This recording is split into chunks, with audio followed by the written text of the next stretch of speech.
Royal Bazaar, one destination for every home need.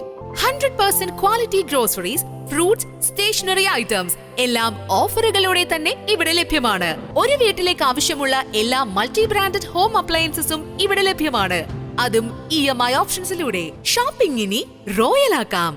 Royal Bazaar, main road, Chelakkara. 3 litre വ്യാജവാറ്റ ചാരായം കൈവശം വെച്ചതിന് മധ്യവയസ്കനെ വടക്കാഞ്ചേരി എക്സൈസ് സംഘം പിടികൂടി. കോടതിയിൽ ഹാജരാക്കി റിമാൻഡ് ചെയ്തു. കിള്ളിമംഗലം വില്ലേജ് വെള്ളങ്ങിപ്പാറ കോളനി മുണ്ടാരപ്പിള്ളി വീട്ടിൽ ചാത്തൻ മകൻ 54 വയസ്സുള്ള മണികണ്ഠനെയാണ് Vadakkanchery excise range assistant excise inspector K Suresh ബാബുവും സംഘവും അറസ്റ്റ് ചെയ്തത്. രഹസ്യ വിവരത്തെ തുടർന്ന് ചൊവ്വാഴ്ച വൈകിട്ട് 5 മണിക്ക് കിള്ളിമംഗലം വെള്ളങ്ങിപ്പാറ കുടിവെള്ള പദ്ധതിയുടെ വാട്ടർ ടാങ്കിന് വടക്കുവശം റോഡിൽ വെച്ച് 3 ലിറ്റർ വ്യാജവാറ്റ ചാരായം കൈവശം വെച്ചതിനാണ് പ്രതിയെ പിടികൂടിയത്. വടക്കാഞ്ചേരി കോടതിയിൽ ഹാജരാക്കി പ്രതിയെ റിമാൻഡ് ചെയ്തു. അസിസ്റ്റന്റ് എക്സൈസ് ഇൻസ്പെക്ടർമാരായ രാമകൃഷ്ണൻ, പ്രശാന്ത്, സിവിൽ എക്സൈസ് ഓഫീസർമാരായ അജീഷ്, ജയേഷ് എന്നിവർ റെയ്ഡിൽ പങ്കെടുത്തു. News desk CCV.